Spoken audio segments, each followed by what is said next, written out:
Would you pay for an ad-free social feed? Europe is about to find out. We'll also dig into the billions flowing through enterprise AI, China's plan to build a third of the world's cars by 2030, and more big stories from this week in media. You're listening to the Media Intelligence Podcast with WPP Media. I'm Kate Scott Dawkins with Jeff Foster and Nidhi Shah from the Business Intelligence team. And each week we unpack the biggest stories in media and marketing and why they matter for brands. This week, let's start in Europe, where social media platforms are testing new ways to balance privacy, monetization, and user experience, all at the behest of regulators in that region, which have been much more vocal about this than a lot of other places. Nidhi, do you want to bring us up to speed there? Yeah, of course. I mean, European consumers are just generally facing more choices in terms of how they use social media and all these digital platforms that are out there. And there's been a trend of which is growing, which is the consent or pay models. And Meta just announced launching that in the UK. It's already there in the Europe region. So this would allow users to pay for an ad-free experience or continue using service ads.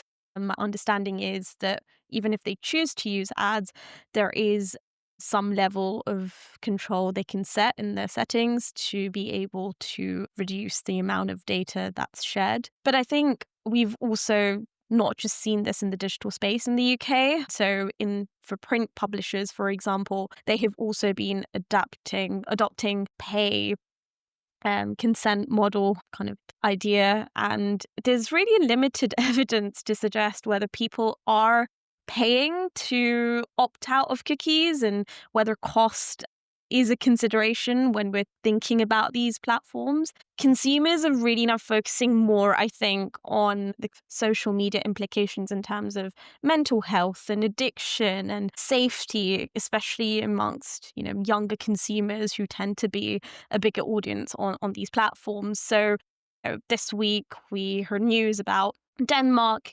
planning on implementing social bans. Netherlands already, bans phones in classrooms. Norway is consulting on introducing an age limit of 15 for social media use. So I think it's just beyond privacy now and more about also thinking about issues, broader issues such as mental health and the kind of consumer behavior around these platforms, which I Yeah, think is not just in Europe, but also in other regions as well. the payment thing is interesting. I have seen some, I'll have to find it now, but you have seen the studies they've done where people have said, I would pay to not have social media on my phone, right? Because it's taking up too much of their time or whatever. I totally agree on the focus on mental health, especially around teens and young people with overall online and access to phones, right? So this is both access to phones in classrooms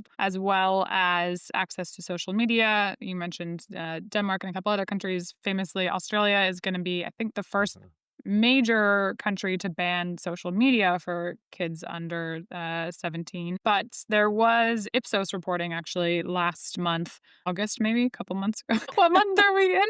They polled a bunch of people and asked who agrees that children under 14 years old should be banned from using social media. And of the markets they queried, the global average, 71% of people agreed that they should, social media should be banned for kids under 14. Higher in Indonesia, France, and Australia. Around that for the UK, Brazil, and India, for instance. A little bit lower in Germany for some reason, actually. Oh, interesting. But yeah, so I think we're likely to see more and more of this pick up steam. There are all kinds of questions around how you do that. There's actually, legislation flowing through here in California, and I think it's on Governor Newsom's desk now around how that kind of age verification should work. And these companies are very, and not just social media companies and not just the phone companies like Apple and Google, but also streaming platform companies are in the mix because they have their own age-gated profiles that are going to, interact with these phone-designated age profiles. And so it's been really interesting.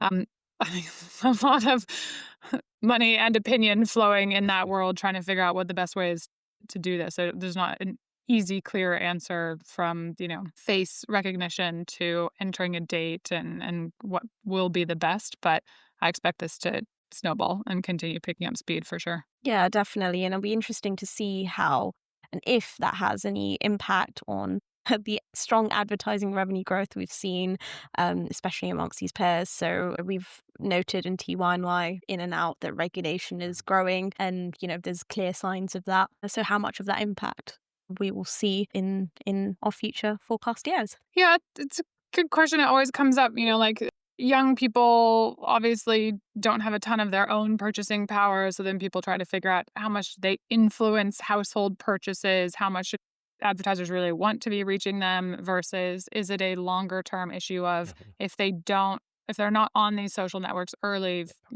forming habits and networks, then does that impact later on revenue growth? Yeah, and that was exactly the point I was thinking because, if you're not on these platforms early on when you're in, middle school, high school, or even younger, even elementary school, do these platforms just not become a big part of your life? And, will that be reflected in an ad revenue down the road? More of like an existential threat if you're missing out on a whole generations who aren't getting hooked on social media platforms at an early age. I mean, So yeah, it's it's gonna look different, interesting. isn't it, though? Who Yeah. knows in 5 years' time. Right, right. My goal is to keep phones out of the house for as long as possible.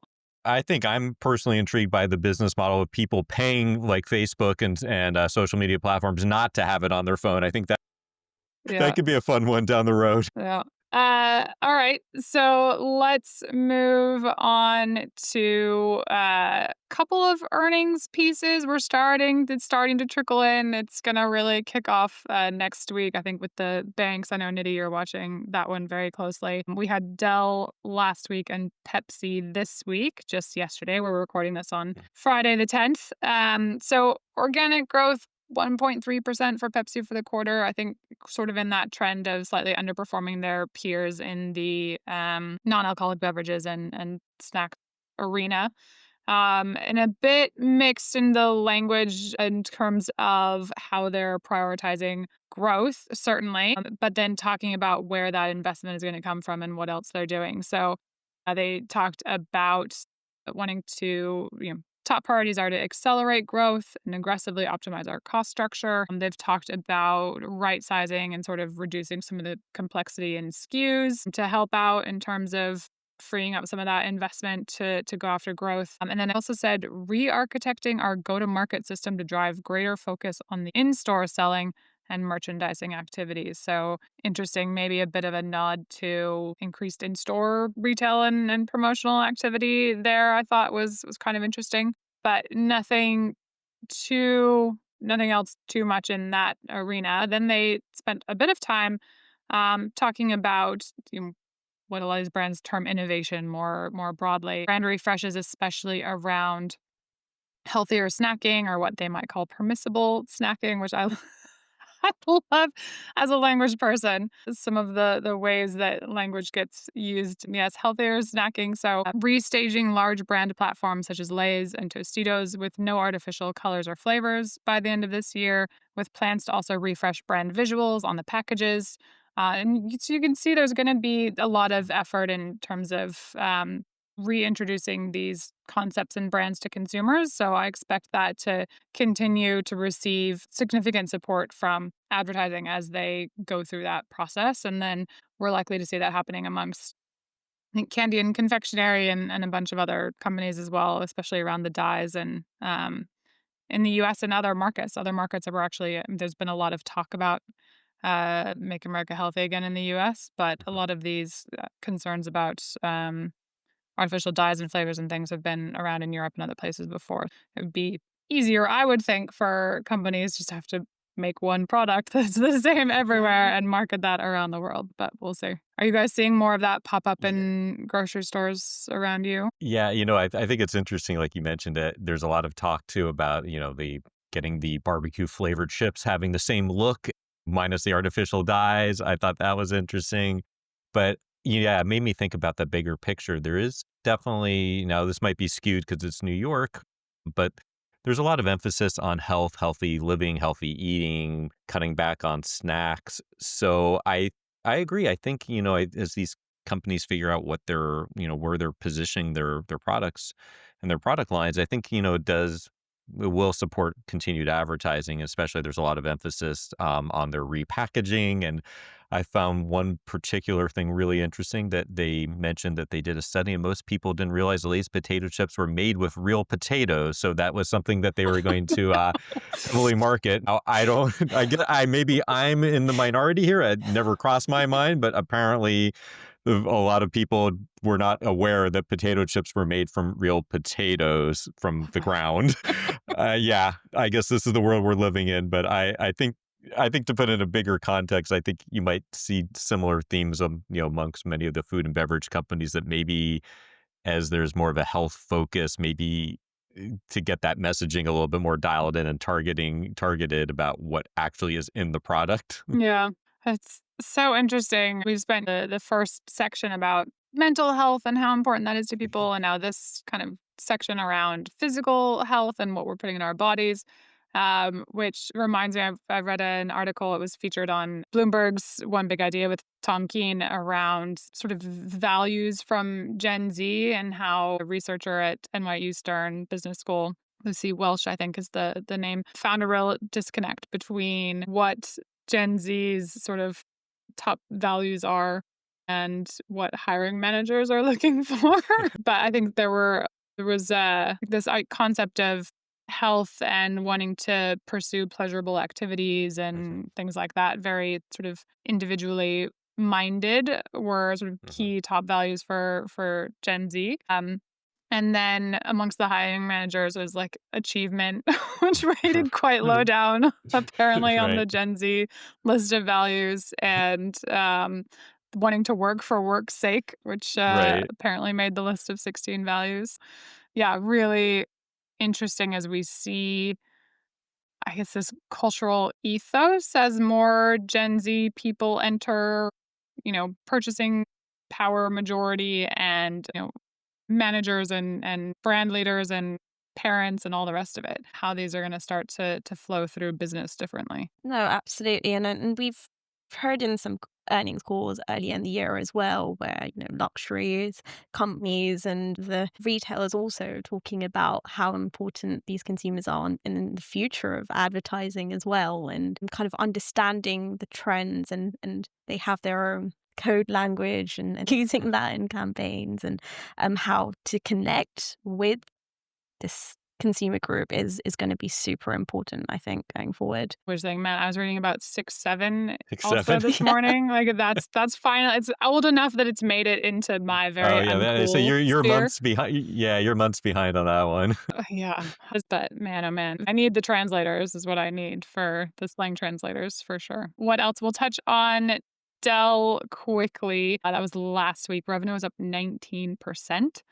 Really looking at the AI solutions and some of those storage pieces around the buildup of AI infrastructure. They said they're planning to ship 20 billion in AI solutions in fiscal year 2026. Computer sales, on the other hand, in their client solutions group, not quite so rosy. Commercial was up 2, consumer was down 7, although it's a much smaller piece of their business. And so we're maybe not yet seeing what we had talked about a couple years ago was an assumption that as we got to the sort of, we're 3 plus coming up on 4 years out of COVID, the buying cycle that happened with laptops and tech and COVID, kind of thought that would lead to a real resurgence in hardware buying, especially if people needed new hardware to support AI services. But I think a lot of that's happening on the phones, maybe Mhm. not translating as much into laptop purchases. It's always good to get a steer from the late reporters like Dell in terms of how that's flowing through the economy. Actually, they did talk about the Windows 10. Windows 10 is losing its support. I don't know if you guys have gotten these messages if you have old computers in the house. But they talked about that being a potential impetus for people to upgrade as well if they have these computers that are not running Windows 11 and no longer support Windows 10. So we'll see how that layers in with the AI stuff in terms of getting consumers to buy up on their hardware again. All right. So, what else do we have? Moving from sort of the tech small appliances like computers to big ones like cars, Jeff? Yeah, so it was really interesting. So Bloomberg had a recent article. The headline was that China will make almost one third of the world's cars by 2030. And it was interesting timing as we've been going through our data for TYNY and looking at categories for this upcoming report, and auto being top of mind. Mirrors the trends that we've sort of been seeing when we look at marketing spend and advertising spend. How we notice that a lot of the big Chinese manufacturers have really, really, propped up or supported the industry, and based off of, looking down to the next 5 years, we expect to see that trend. So it was interesting to see that sort of reflected in the Bloomberg data as well in the article. So a lot of the Chinese auto manufacturers, are getting very active in LatAm, Southeast Asia, MENA, Europe. So I think, we're just getting more and more data points on how this industry is continuing to evolve. And I know in some of our research, we saw that BYD is up to a 0.4% share in Western Europe. And that was based on Euromonitor data from basically a zero share not that long ago. So, they're growing pretty quickly in a lot of territories. Of course, here in the US, we can't buy Chinese cars, so it doesn't really, it's not really a top of mind type of thing for us. But in many markets, it's going to be very competitively priced, and I think we're going to see a lot of activity from them. Yeah, the shares piece is interesting. I mean, still very small for how much you hear about it, I feel like. Outsized concern for how much they're coming in, but certainly appetite, I think, for consumers looking for those less expensive EVs in particular. Yeah, I mean, we'll see. I always check the inventory, like the lots as I'm driving around, because I think that's another good just anecdotal sort Right, good of barometer. check in. We'll see. I mean, Tesla introduced their lower priced version Their of lower the prices, yeah. the Y this week, right? Or last week? Again. Yeah, last week, which of course, timing with the federal tax EV credit going away, very good timing on that. Yeah, I mean, we'll see how much impact that has on sales. Yeah. I mean, it would be an interesting case study in terms of advertising investment if it weren't so wrapped up in all of this other geopolitical, stuff happening. Just because Tesla has historically and quite famously not spent a ton on advertising. I don't disclose what they spend anymore. I think it has picked up in recent years, but early on relied a lot on word of mouth and Word of mouth, yeah. earned media. But I think that definitely has impacts and risks in terms of tying a brand to a singular personality or anything else rather than investing in a really broad base of brand marketing and support, right? Which I think then tends to have long term durability and creates a persona for the brand itself rather than the Mhm. people attached to a brand. So maybe we start to see their spending pick up in support of that in future years as well. Yeah, I think that could very well be the case. And, I think you said auto is a very complicated one because it's kind of hard to separate all the economics, all the tariff from what's actually going on from a consumer side. But, I think we're still seeing, especially in the US, a little bit of a struggle for the wider spread adoption of EVs and how that's going to impact marketing. You're seeing more and more shifts back to internal combustion production. But I still think that will flow through marketing, and I mean, I think that, especially in this new world we're living in, brand is gonna be very important. Well, from what I've read, the used EV market in the US is quite hot. I mean, used cars and loans are another story. I was just trading email messages with a equities analyst friend or colleague this morning around the uptick in repossessions of Mhm. autos as well. Another sort of example of this real divergence between the top earning individuals, definitely in the US, but other markets as well, right? Insulated, going out and buying new EVs, potentially luxury EVs, even, and sort of the rest of the market that is struggling a bit more and needs cars to go to work, and is now facing sort of struggles under debt, continued inflation, and seeing that flow through into the repossessions, into the bankruptcy of Tricolor, for Mhm. instance. So again, just more sort of evidence of this bifurcation of the American economy. Yeah, 100%. There's always been some signals out there about the higher interest rates, impacting the auto industry, especially used cars and loans, and I think we're beginning to see some signs of that. I mean, for marketers, that's what do you do, right? You want to have a Yeah, single strong campaign, but maybe the messaging is going to land very differently depending on who you're reaching, in which case, addressable looks attractive. You can get the exactly. right tone of messaging to the right consumer as well, right? Now, Yeah. luckily for those brands, addressable is a larger and larger portion of total advertising. This was something else I was working on this week, was updating our estimates for digital addressable. I'd say now like 80% of total advertising this year, a little over 80%, really, looking at what we would call pure play digital plus digital extensions that tend to be more addressable by nature. So it's good news for advertisers in terms of having that as a pool of addressable media to work with. Yeah, absolutely. And I think you're right, is especially, using auto as the example, it's gonna become more and more important just to really hit the right messaging and the right target and, try to minimize as much, noise as possible. Well, speaking of tailored messaging and how things differ, we spent a lot of time, all of us this week, talking to all of our colleagues in markets around the globe. For anyone new to the podcast, this team is the central point for putting out BPP Media's this year, next year forecast. It comes out in June and December and gives a really holistic view of the marketplace in terms of the size of ad revenue globally and by market, by channel, historically and out to 2030. It's a big piece of work for anyone who has ever, I don't know, read it, seen it, ever tried to look for information online. It's a massive undertaking, and it's so important every single year that we sit down and, I mean, we read constantly and do research in addition.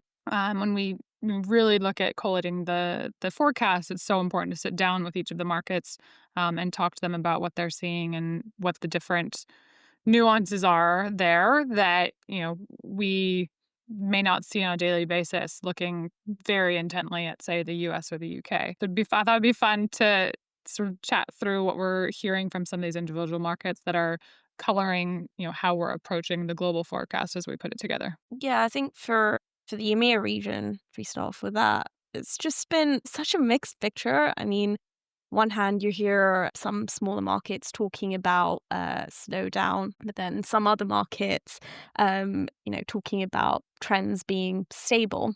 But one of the things that has kind of stood out is the growth in streaming. Europe, as a region particularly, has been very heavily focused on linear TV. And it's interesting to see how even some of the smaller markets starting to think about that when it comes to the forecasts as these kind of capabilities expand.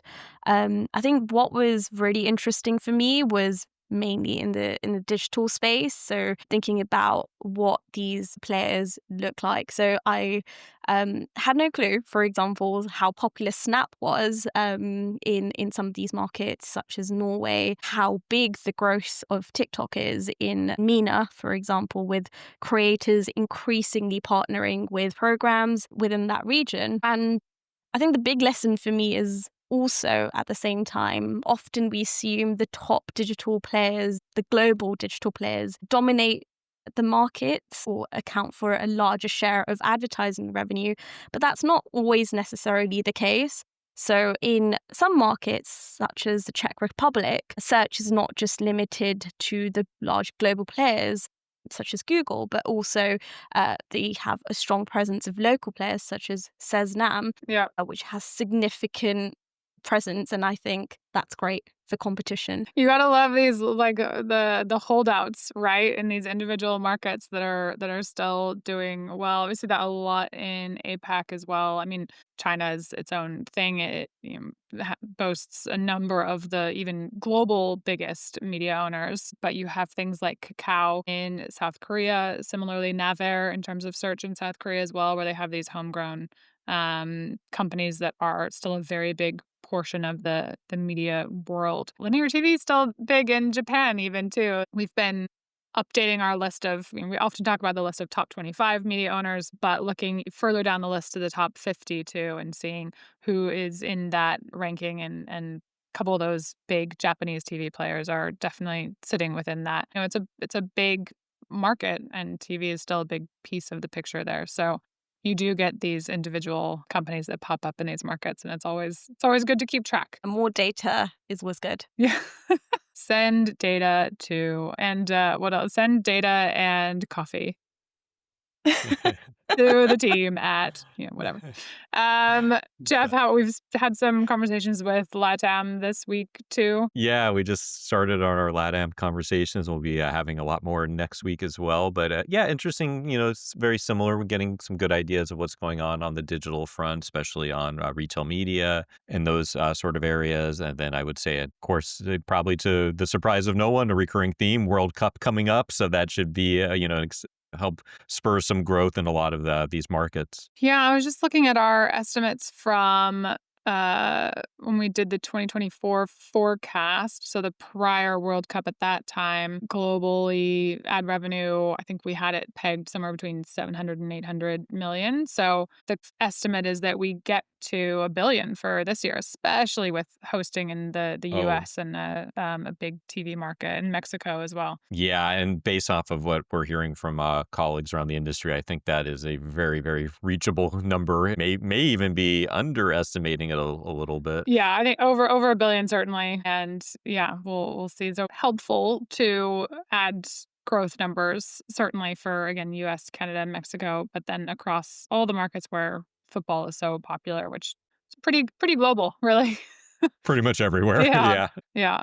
And then we have the Winter Olympics too in the world of sports, although I'd say that tends to be roughly half the size of the Summer Olympics in terms of ad revenue, at least from what we can see in the US and what Comcast reports. So we've got, that coming up in first quarter 2026 and then into the World Cups, looking at a lot of good sports ad revenue coming into next year. And I think a lot of advertisers are definitely already invested in what they're doing there, and ad companies or ad sellers definitely trying to get folks to sign up to that early on now. Yeah, I would say that is definitely a recurring theme we're hearing everywhere. Yep. All right. Well, next week we have got additional earnings, as we said. It starts to get into the crazy season for us, alongside the rest of our this year, next year forecast efforts.